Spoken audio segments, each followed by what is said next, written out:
বলো। আজকে বানাবো চিলি কপি।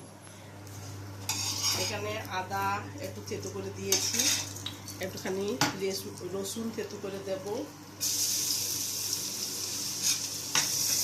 তারপরে পেঁয়াজ, ক্যাপসিকাম আর কাঁচা লঙ্কা একটু দিয়ে দিই।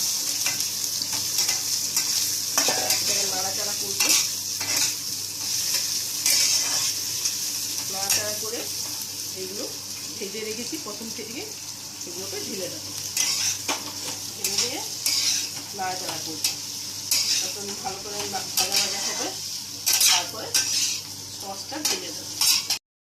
চিলি টমেটো সস দিয়ে দেবো, একটু বেশি করে টমেটো সস দেবো। গ্রিন চিলি সস দেবো,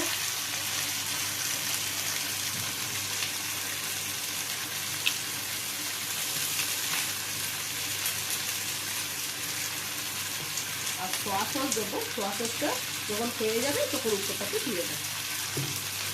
এখন দেবো না, পরে হয়ে এসছে। এবার একটুখানি সোয়া সস দিয়ে দেবো, আবার নেড়ে নামিয়ে দেবো। হয়ে গেল আমার চিলি কপি।